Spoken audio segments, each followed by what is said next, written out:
Mga awit ika-45 hanggang ika-47 kabanata. Sa mga kabanatang ito, mababasa natin ang mga awiting tungkol sa ang hari na pinili ng Diyos, ang kanyang walang hanggang paghahari, at pagpupuri sa Diyos bilang hari ng buong daigdig. Mga awit ika-45 kabanata. Awit sa maharlikang kasalan. Kay gandang pangungusap ang naroon sa isipan, habang aking hinahabi ang awit sa haring mahal. Ang katulad ng dila ko ay panulat ng maalam, panulat ng dalubhasang sumulat ng kasaysayan.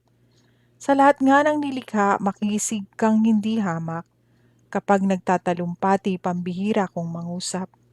Ikaw nga ay pinagpala ng Diyos sa tutuwina. O ikaw na haring bantog, isakbat mo ang sandata, sa gisag mo'y maharlika, malakas nga't dakila ka. Maglakbay kang mayroong dangal, tinataglay ang tagumpay. Alang-alang sa matuwid, ipagtanggol ang katwiran. Tagumpay ay matatamo sa lakas mong tinataglay. Palaso mo'y matatalim, pumapatay ng kaaway. Susuko ang mga bansa at sa iyo'y magpupugay. Iyang tronong tinanggap mo na kaloob ng Diyos, isang tronong magtatagal at hindi na matatapos. Matuwid kang maghahari sa bansa mong nasasakop. Katarungay iyong mahal sa masamay namumuhi. Kaya naman ang iyong Diyos, tanging ikaw ang pinili. Higit sa sino mang hari, kagalakang tanging-tangi.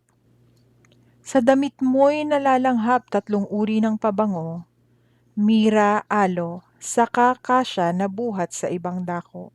Inaaliw ka ng tugtog sa garing na palasyo mo. O kay gagandang prinsesa ang katulong na dalaga, samantalang sa kanan mo nakatayo yaong reyna, palamuti gintong lantay sa damit na suot niya. O kabiyak nitong hari, ang payo ko'y ulinigin, ang lahat mong kamag-anak at ang madla ay limutin. Sa taglay mong kagandahan ang hari ang paibigin, siya'y iyong Panginoon, marapat na iyong sundin. Yaong mga taga-Tiro, handog nila ay dadalhin, pati mga mayayaman sa iyo ay susuyurin. Ang prinsesa sa palasyo'y pagmasdan mo't anong ganda, sinulid na gintong-ginto ang hinabing damit niya. Sa magara niyang damit sa hari ay pinapunta, mga abay ay kasama haharap sa hari nila. Sama-samang masasaya ang lahat ay nagagalak, nagsipasok sa palasyo kanyang hari ay hinanap. Darami ang iyong supling sa daigdig maghahari, kapalit ng ninuno mo sa sinundang mga lahi. Dahilan sa aking awit, ikaw na may dadakila, kailan may pupurihin itong lahat na nilikha. Mga awit ika-46 na kabanata.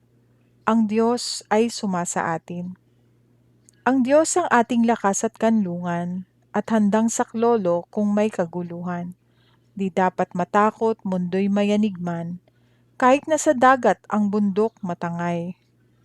Kahit na mga galit yaong karagatan, at ang mga burol mayanig magimbal. May ilog ng galak sa bayan ng Diyos, sa banal na templo'y ligaya ang dulot. Ang tahanang lungsod ay di masisira, ito ang tahanan ng Diyos na dakila. Mula sa umaga ay kanyang alaga. Nangingilabot din bansa't kaharian, sa tinig ng Diyos lupa'y napaparam. Nasa atin ang Diyos na makapangyarihan, ang Diyos ni Jacob na ating kanlungan. Ano man ang kanyang ginawa sa lupa, sapat ng pagbasdan at ika'y hahanga. Maging pagbabaka ay napatitigil, sibat at palaso'y madaling sirain, baluting sanggalang ay kanyang tupukin. Sinasabi niya, ihinto ang labanan, ako ang Diyos, dapat ninyong malaman, kataas-taasan sa lahat ng bansa, sa buong sanlibutan pinakadakila. Nasa atin ang Diyos na makapangyarihan, ang Diyos ni Jacob na ating kanlungan. Mga awit ika-47 kabanata, kataas-taasang hari. Magdiwang ang lahat ng mga nilikha, pumalakpak kayong may awit at tuwa, bilang pagpupuri sa Diyos na dakila. Ang Diyos na si Yahweh kataas-taasan ay dakilang hari dapat na igalang, Siya'y naghahari sa sangkatauhan. Tayo'y pinagwagi sa lahat ng tao, sa lahat ng bansay na mahala tayo. Siya ang pumili ng ating tahanan, ang lupang minana ng mga hinirang. Lumuklok sa trono si Yahweh na ating Diyos, sigawan na trumpeta ang siyang tumutunog. Purihin ang Diyos, siya ay awitan. Awitan ng hari, siya'y papurihan. Ang Diyos siyang hari ng lahat ng bansa, awit at purihin ng mga nilikha. Maghahari siya sa lahat ng bansa, magmula sa tronong banal at dakila. Sa mga hinirang ng Diyos ni Abraham, sasama ang mga pamunuan ng lahat ng bansa sa sandaigdigan. Ang mga sandata ng lahat ng kawal, lahat ay sa Diyos na kataas-taasan.